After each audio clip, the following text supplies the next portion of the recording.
Hi, I'm Lee of Art of Light Images, and today I'm going to be discussing the Autel Evo II drone that was recently showcased at CES 2020. Now, in a previous video I spoke about my need for a new drone this year. I previously had the Mavic 2 Zoom and I sold it because I didn't use it for a good 5 months. It just sat in my bag.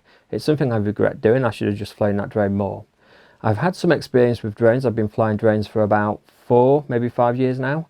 I had the DJI Phantom 3 Standard, the Phantom 4 Pro. I've had the Mavic Pro Original. I've had the Mavic Pro Platinum. I've had obviously the Mavic Zoom Mark II. I've had the Mavic Air and a few smaller drones as well. So I've often had, well, mostly had a drone in my bag. So I'm feeling a little bit lost not to have a drone in my bag, and I've missed some really good shots because of not having one. So yeah, I'm looking for a new drone this year, and this new drone it looks really interesting. Now I've taken a few specs down and I've written them down on my phone, and I'll be discussing those with you, as well as some of my thoughts on where I think this drone fits in, and do I think I might get this drone as a prospective drone buyer. So first things first, as a photographer, I'm really interested in the sensor of these flying cameras.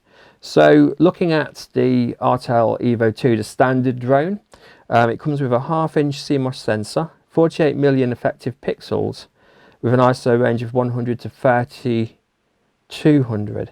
Now, 48 megapixels on a 1/2-inch sensor. That means that these pixels are going to be quite small, so I'm not sure how well this drone is going to hold up in low light. Now, I've looked at some reviews of this drone, and in low light it appears to be okay, but I won't know myself, obviously, until I have access to image files. So I've not been able to find any image files to download off the internet yet that I can play with. It might be a backside illuminated sensor. I can't see any information on the internet to say that it is. And I have looked at the Autel website. Maybe it's there, maybe I missed it. I just don't know, but I just haven't seen it, not to my recollection. So this thing will do 8K video, and it will do 8K at 25 frames per second, and I believe it does 6K at 50, 4K at 60, and 2.7K at 120 frames per second. So that's pretty good. But it does have a bit rate of 120. Yeah, 120 megabits per second. It's not a fantastic data rate. So when you start chopping those files, as you're slicing those files, and you've got your 120 frames per second at 2.7K, the bitrate obviously per second, you're going to have to look at that. So you're looking at what? I can't do the maths. Maybe 5 megabits per second or something. I'm sure you'll correct me. But yeah, obviously the image quality will reduce the higher the frame rate. And it's 10-bit, which is pretty good. Having said that, 8K images, 10-bit. What kind of a computer are you going to need to edit those image files? So that's the other consideration. So my most powerful computer is using a i7 8th gen 6-core with 6 virtual cores. I've only got 16 gigabytes of DDR4 RAM. I know I need 32 minimum, but yeah, I will do that later. I'll upgrade that later in the year. And I've got a NVIDIA 1070 Ti graphics card with 8 gigabytes on board. That combo allows me to edit 4K, but not play back whilst editing 4K. So I have to drop that, the resolution about 4 times. I have to dumb it down about 4 times just to get a fairly smooth frame rate. And when I start speeding up footage, it just pretty much comes to a standstill. So for this drone, I'm not sure. I mean, seriously, it sounds great, but what kind of a computer are you going to need to make this thing, just to do justice to the files, to be able to sit there without going mad trying to edit files which are just uneditable, because most people's computer can't do it. So that's a consideration. So this is the cheapest one. Now I heard it'll be just under $1,500, so I imagine that might be, if it comes to the UK, and I'll discuss that later, that might be £1,500, for example. Yeah, so then there's the Evo 2 Pro, which comes with a 1-inch CMOS sensor, 20 megapixels, which is a lot better. That means, but you're going to have better low light performance. Yes, a 1-inch is going to be better than a 1/2 inch. 20 megapixels in terms of pixels being larger is going to give you more light throughput. So yeah, that should be a good low light performer. Again, I don't know if it's a backside illuminated sensor, and it has an ISO range between 100 and 12,800. Okay, and a bit rate again, 120 megabits per second, 10-bit, and an adjustable aperture f2.8 to f11, which is good because it means you might not need to buy any ND filters. How good that aperture range is, again, we'll just have to wait and see, because whilst I've never owned a Mavic 2 Pro, I hear that once you get above f3.5, images start to become quite soft due to diffraction. So I'm not sure what the useful range of this aperture is between f2.8 and f11. What is the useful aperture? So for that, we're going to have to wait and see. See what other people say on YouTube, because this drone, to my knowledge, it hasn't been said, but it will be available in the UK. It might be like the Evo 1, not available in the UK, in which case you'll have to get a grey import. My sister lives in America, so maybe I could get her to buy me one and post it over. Right then, I digress. What else have we got here? So, max speed. So we've got a standard mode of 15 meters a second, and this sounds like something out of the Spaceballs movie. Ludicrous mode.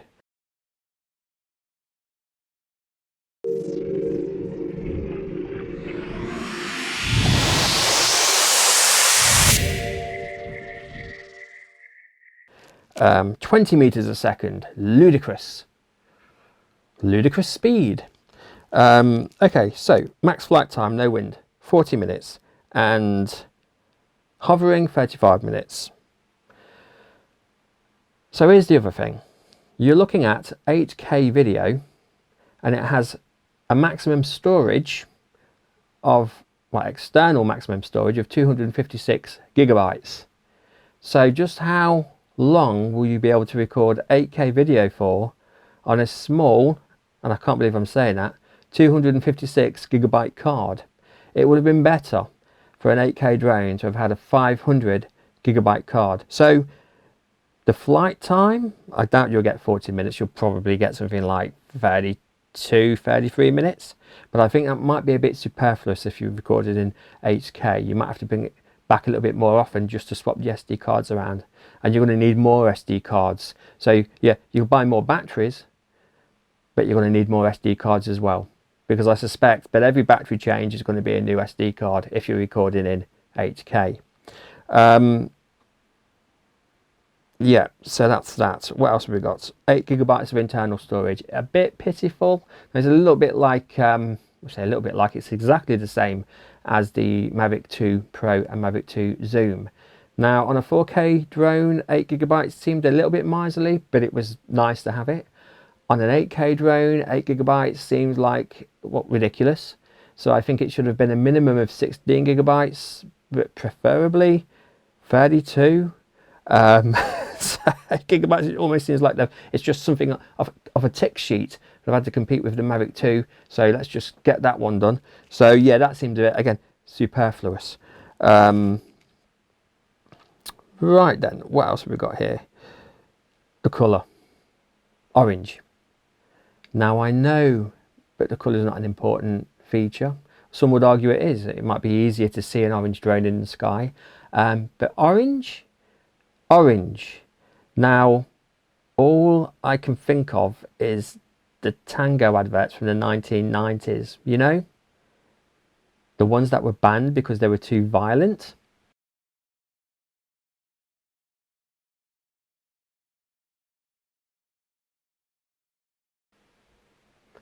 Maybe we'll have stickers we can put on it, like the Mavic Mini, where you can draw your own designs.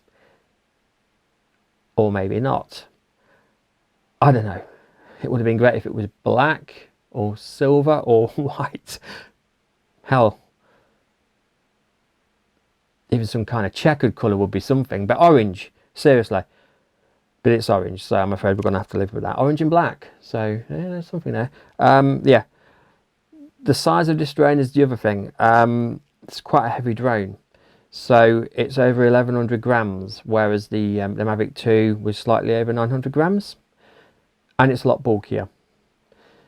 Now, the Mavic 2 Zoom was a great drone, but having owned the Mavic Pro Original and the Mavic Pro Platinum, when I first pulled the Mavic 2 Zoom out of the box, it did feel considerably heavier than the first two drones. And I thought, well, I wouldn't want this to drop out of the sky and hit someone on the head. So this drone's going to feel even heavier, and it's quite a bit bulkier. It's quite a chubby drone.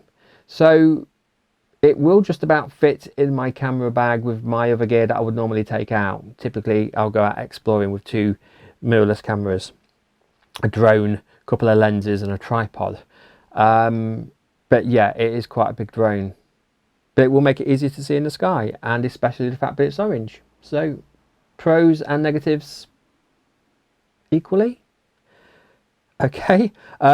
Yeah, the other thing about this drone is the build quality. Now, obviously, I've not had a chance to hold this thing in my own hands. I've only seen what other people have done at CES.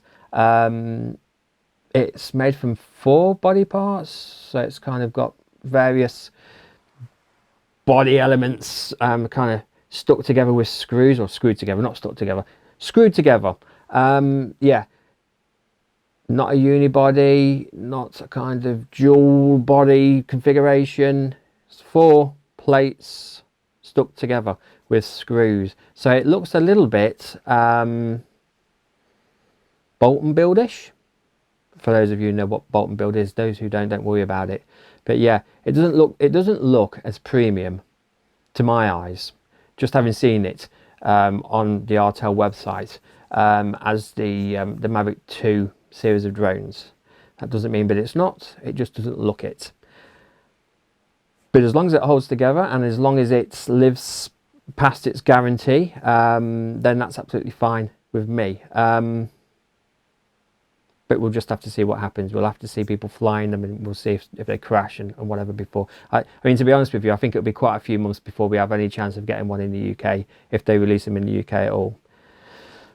Right then, so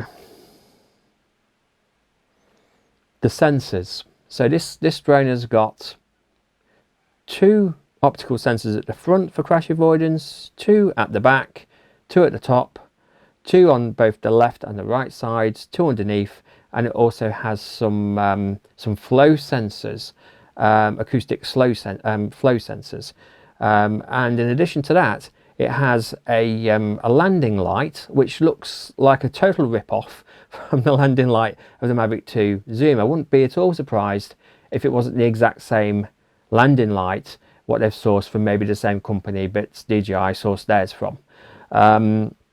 So yeah, very similar to the Mavic 2 series of drones, but with much better crash avoidance.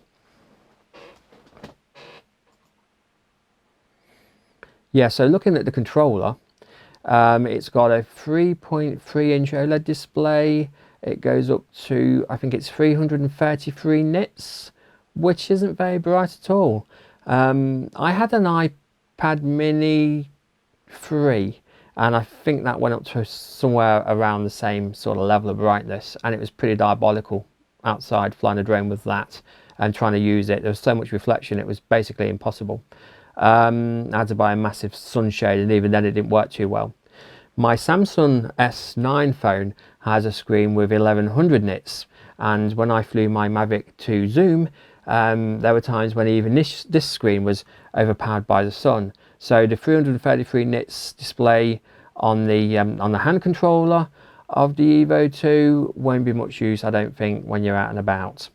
Okay, so the range is going to be 9 kilometers or 5.6 miles, which is pretty good.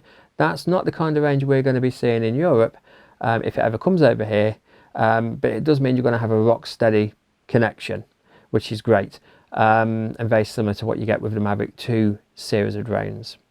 So it seems on the surface to be quite a nice drone. It does have its drawbacks, but the question is, do I see myself buying this drone? Is it the drone that I'm going to be flying in 2020 through to 2021, maybe 2022? I'm not sure, to be honest with you. It sounds like a great drone, but the Mavic 2 Zoom is still a great drone, and it's now going for £1,100, which is pretty cheap and a good £400 less than what we're likely to be seeing the Evo 2 8K selling for over here. And there are some drawbacks.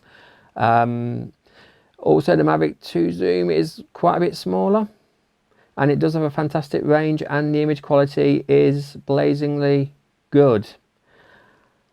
The Mavic 2 Pro is something else I was thinking about getting, but that's still selling for £1,350, and if this Evo 2 comes out at $1,400 or $1,500, the difference might be worth me jumping ship. But what if DJI release the Mavic 3?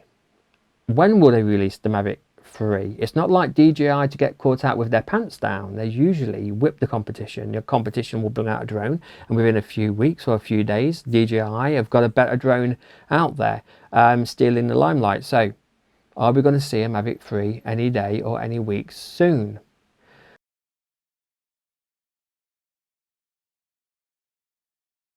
Okay, so would I buy the Mavic 2 Zoom, or would I buy... Okay, so would I buy the Mavic 2 Zoom over the Autel Evo 2? The standard Evo 2, the 8K version? I think I probably would. I think being able to shoot 48 megapixel images would be pretty amazing.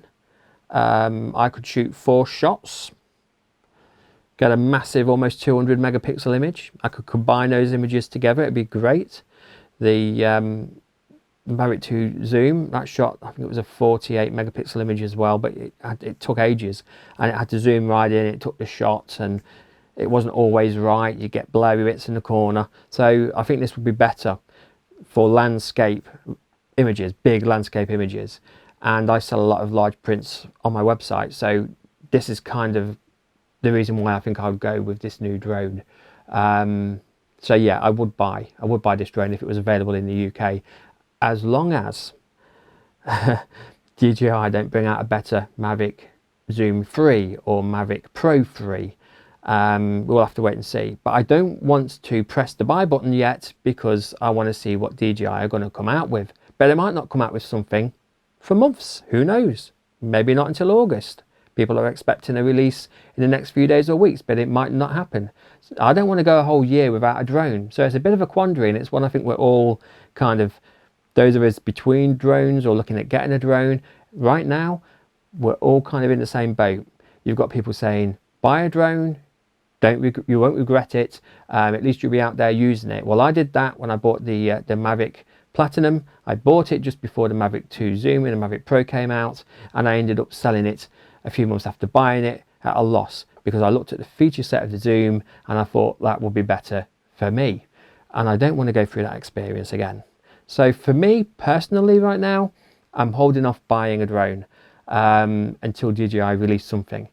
At least I'm going to give DJI until May, because that's when I'm going on holiday, and I want a drone for when I go to Rome.